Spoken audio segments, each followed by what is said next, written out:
Fucking years. And then they decide to bang. 12 years. Can you believe that? 12. For heaven's sake, that's the cold open. No preamble, no context. Just shouting profanity from an online review. We have standards. Or we used to. Standards. Standards are boring. People need to know the stakes this book. People we meet on vacation, it's about two ding-dongs who orbit each other for a while dating other people. It's madness. Emily Henry must have written this on a dare from her therapist. That is baseless speculation. It's a contemporary romance exploring the complexities of long-term friendship evolving into something more. It utilizes a dual timeline structure to juxtapose past joy with present tension. Dual timeline. More like dual timeline. 'Twas I more like him ever thought 12 years of will they won't they was peak romance. It's like that disaster we had with Infinite Jest all over again. Defending the indefensible. That was entirely different. David Foster Wallace was exploring postmodern ennui, not khaki-clad emotional constipation, which brings us, regrettably, to the characters. Poppy Wright, our supposedly wild child, travel writer. Wild? She cries more than my Aunt Carol watching those sad dog commercials. And this Alex guy, oh boy, Mr. Beige himself, lives in khakis, reads books, probably organizes his sock drawer by color and fabric weight thrilling.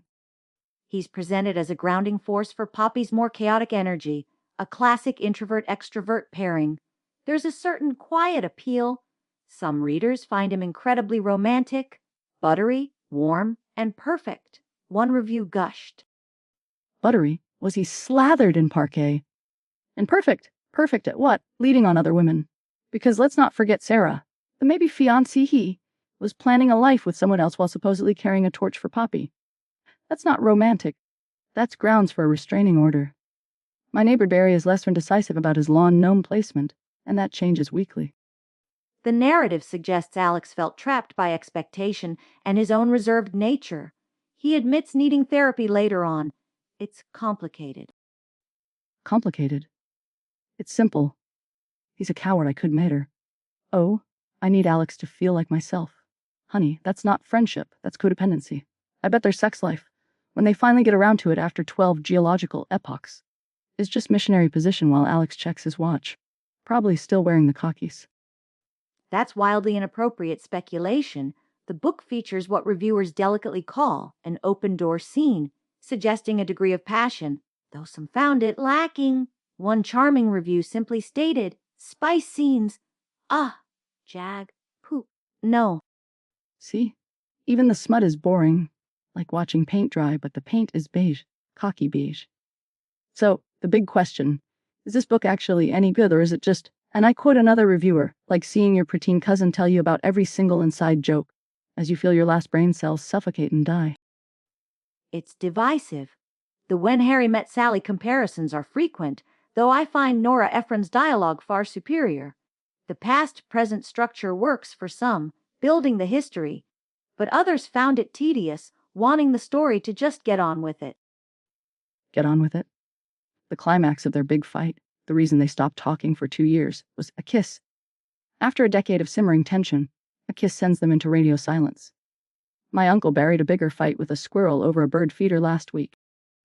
It symbolized the breaking point, the acknowledgement of feelings they couldn't handle. Oh, please. And then, the reconciliation trip. Alex conveniently gets laid up with back spasms.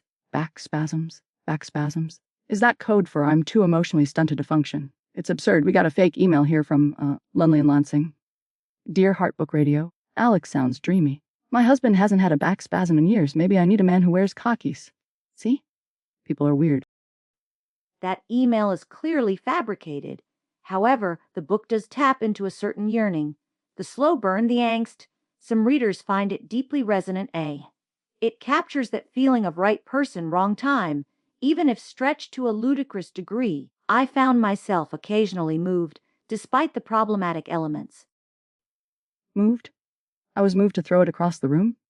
But then maybe Alex is playing 4D chess? Maybe the khakis are a power move, lull everyone into a false sense of security, then bam, emotional devastation, maybe I respect it. No, wait, no I don't. He's off. Final verdict time. Despite my reservations about the glacial pacing and questionable choices, the chemistry when it finally sparks, is palpable. I give it a conflicted 6 out of 10 missed therapy appointments. Palpable chemistry. Like static Klingon polyester slacks. This book is infuriating, illogical, and features the least exciting male lead since that guy in Infinite Jest. I give people we meet on vacation 2 out of 5 pairs of tragically unironed khakis. Well, that was an experience. Join us next week, listeners, if you dare, when we inexplicably discuss my torrid love affair with a sentient traffic cone. Hey, don't knock it till you read it. It's got layer. You're listening, against your better judgment, to Heartbook Radio.